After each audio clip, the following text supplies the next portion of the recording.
अस्सलाम वालेकुम जी, कैसे हैं आप सब लोग? आई होप आप सब लोग ठीक होंगे, खैरियत से होंगे। Welcome back to my channel Maryam का जहां। सबसे पहले मैं थोड़ी-सी आपके साथ अपनी मॉर्निंग की रूटीन शेयर कर देती हूँ। मैं सबसे पहले सुबह उठी, बच्चों को रेडी किया स्कूल के लिए, उनके लिए लंच बनाया और बस अभी मैं इनको ब्रेकफ़ास्ट दे रही हूँ। मेरी बड़ी बेटी और बड़ा बेटा जो सुबह-सुबह ये सीरियल खाते हैं और बस जो छोटी बेटी है उसको कभी-कभार पराठा और अंडा एग चाहिए होता है।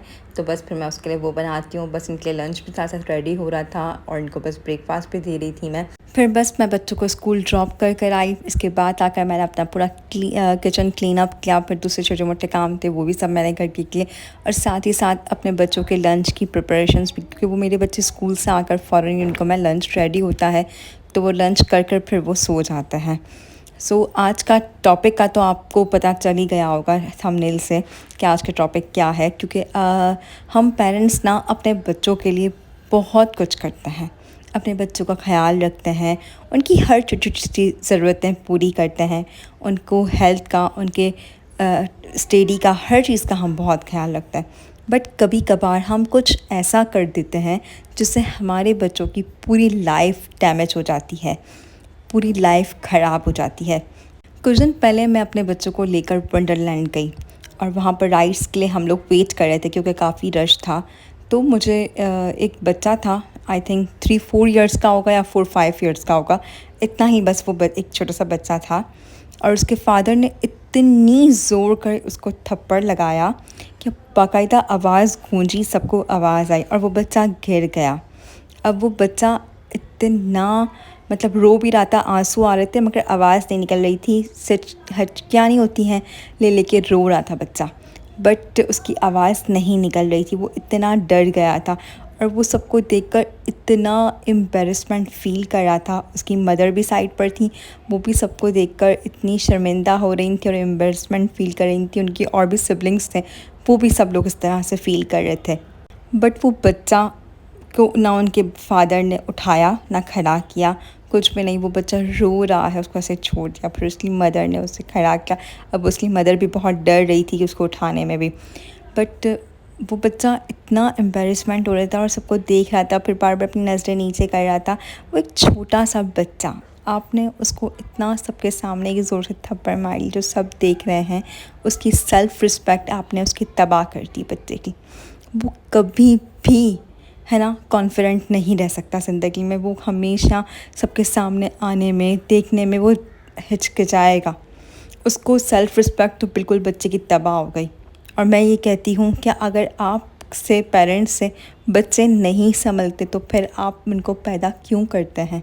देखें, बच्चा 4 से 5 साल का या 5 से 6 साल का भी बच्चा हो ना, उससे प्यार से बात करते हैं। प्यार से जितना आप बच्चों को समझाएँगे ना, बच्चे समझ जाते हैं। ना कि गुस्से से, मार से वो ज़िद्दी हो जाते हैं, वो आपकी बात कभी भी नहीं मानते हैं। छोटे और इतने छोटे बच्चों को तो बिल्कुल भी नहीं मारना चाहिए। मेरा मानना है कि अगर वो बच्चा, कोई-कोई बच्चे ज़िद्दी होते हैं, कोई-कोई अच्छे होते हैं, मतलब कोई-कोई ज़िद नहीं करते हैं, कोई-कोई बहुत रूड बिहेव करते हैं, तो वो हमारा काम है अपने बच्चों को हैंडल करना, ना कि मारना, पीटना, गुस्सा करना। इससे बच्चा और डैमेज हो जाएगा आपका, उसकी सेल्फ़ रिस्पेक्ट डैमेज हो जाएगी। आपका बच्चा कभी किसी के सामने बिल्कुल खुल के कुछ बोल नहीं सकेगा, वो हमेशा घबराएगा।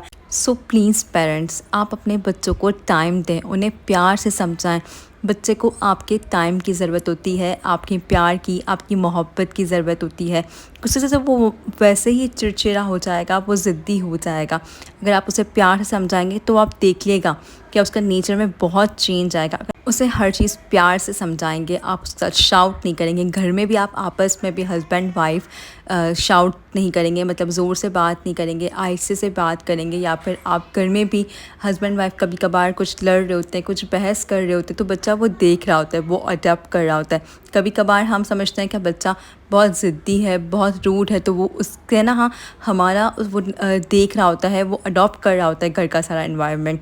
और वो फिर बच्चा फिर वैसा ही बन जाता है। कहीं कहीं इसमें हमारी ही गलती होती है, हम वो चीज़ नोटिस नहीं कर पाते हैं, फिर हम वो बच्चे पे ब्लेम करते हैं। क्योंकि कभी कभार फादर्स बाहर की टेंशन्स लेकर आते हैं घर में, कभी कोई काम की प्रॉब्लम्स है, कभी क्या प्रॉब्लम्स है, और फिर उनका मूड स्विंग होता है, वो गुस्से में होते हैं और बच्चों पे और अपनी वाइफ पे उतारते हैं। तो वो बच्चे सब अडॉप्ट करते हैं, इसी वजह से बच्चों का नेचर भी ऐसा हो जाता है। और हम समझते हैं कि ये बच्चा बहुत ज़िद्दी है, ये बात नहीं मानता है, तो कहीं कहीं हमारी ही गलती होती है। हमें पहले अपने आप को सुधारना चाहिए, अपने बच्चों को टाइम देना चाहिए, उनसे प्यार और मोहब्बत से रहना चाहिए। फिर आप देखिएगा आपके बच्चे का नेचर कैसा होता है। ज़्यादातर टाइम अपने बच्चों के साथ स्पेंड करना पसंद करती हूँ, ना कि मैं बाहर जाकर आउटिंग करने ना फ्रेंड्स में।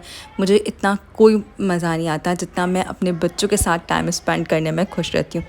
और अगर एक दिन के लिए भी ना मुझे कहीं जाना हो और मेरे बच्चे अगर घर पे हो या कहीं और हो, तो मेरा दिल सिर्फ मेरे बच्चों में ही लगा हुआ होता है। क्या मेरे बच्चे अब क्या कर रहे होंगे क्या नहीं, तो मैं ज़्यादातर टाइम अपने बच्चों को ही देती हूँ। और आप यकीन करें वो टाइम है ना आपको ज़रूर मिलता है। आप ये सोचें नहीं कि हम गिव एंड टेक कर रहे हैं, बट आप अपने बच्चों को टाइम दें, उनकी अच्छी तरबियत करेंगे ना, तो वो तरबियत आपको आगे जाके रंग लाएगी, वो आपके की काम आएगी। मैं कुछ दिन पहले मैं बीमार हो गई थी बहुत ज़्यादा, और जो मेरी छोटी बेटी है ना 6 इयर्स की है, उसने मेरा इतना ख्याल रखा। मतलब क्या, मुझे नींद भी नहीं आ रही थी, बहुत प्रॉब्लम होती थी। तो मेरी छोटी बेटी, जब मैं जिसको जैसे वो बचपन में जैसे मैं उसको सुलाती थी सर पे हाथ रख कर, वो लोरी सुनाकर, तो वो वैसे ही मुझे भी सुलाती थी इस तरह। मेरी बड़ी बेटी ने मेरे घर को मैनेज कर लिया, मेरे बेटे ने मेरे घर को मैनेज किया। तो मुझे बहुत ज़्यादा खुशी हुई कि मैंने शायद अपने बच्चों को जो टाइम दिया है और जो दे रही हूँ वो मुझे रिटर्न में भी मिल रहा है। कौन कौन मेरी इस बात से एग्री करता है मुझे ज़रूर बताइएगा। मेरे नज़दीक बच्चों की तरबियत डांटना मारना नहीं, बल्कि प्यार और मोहब्बत होती है, उनकी केयर करना होती है। आई होप आज का टॉपिक आपको अच्छा लगा होगा। अगर अच्छा लगा है और इस मेरे बात से एग्री करते हैं तो इस वीडियो को लाइक एंड शेयर करते हैं। चैनल पर अगर नए हैं तो चैनल को सब्सक्राइब करते हैं। अपना बहुत ख्याल रखना, दुआ में मुझे याद रखना। अल्लाह हाफ़िज़।